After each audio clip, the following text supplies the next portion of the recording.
সম্প্রতি তেহরানের আকাশে একটি রুশ নির্মিত MiG-29 ফাইটার জেট উঠতে দেখা গেছে, যার কয়েকটি ভিডিও সামাজিক যোগাযোগ মাধ্যমে দ্রুত ছড়িয়ে পড়েছে। বিভিন্ন এলাকায় অবস্থানরত স্থানীয়রা জানান, জেটটির উচ্চ গতির কারণে সনিক বুমের মতো এত তীব্র শোনা গেছে যে যা ভিডিওতে আংশিকভাবে ধরা পড়ে। এই দৃশ্যচিত্র প্রকাশের পরই রাশিয়া সম্প্রতি ইরানকে নতুন MiG-29 সরবরাহ করেছে কিনা তা নিয়ে আন্তর্জাতিক পর্যায়ে নতুন করে আলোচনার জন্ম দিয়েছে।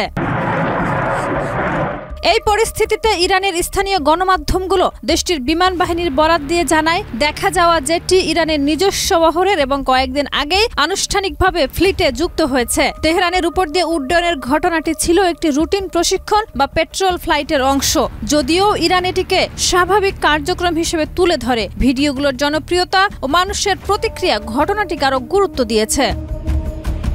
4 গুণ শক্তিশালী এনজাইম ও অধিক ফেনা সমৃদ্ধ অরিক সিলভার ওয়াশ মাত্র 70 টাকায়।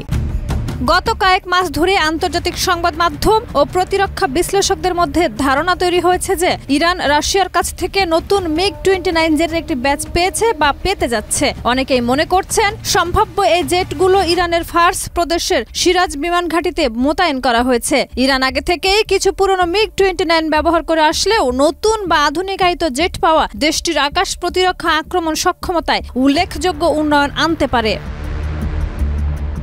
MiG-29 একটি দ্রুতগামী ও শক্তিশালী চতুর্থ প্রজন্মের ফাইটার জেট, যার ম্যানুভারিং ও এয়ার টু এয়ার সক্ষমতা উল্লেখযোগ্য। তাই তেহরানের আকাশে এর উপস্থিতি শুধু রুটিন উড্ডয়ন নয়, বরং ইরানের সামরিক শক্তি প্রদর্শনের ইঙ্গিত বলেই মনে করছেন বিশ্লেষকরা। সাম্প্রতিক আঞ্চলিক উত্তেজনা ও রাশিয়া ইরান সহযোগিতা বৃদ্ধির প্রেক্ষাপটে ঘটনাটি আন্তর্জাতিক মনোযোগও আকর্ষণ করছে।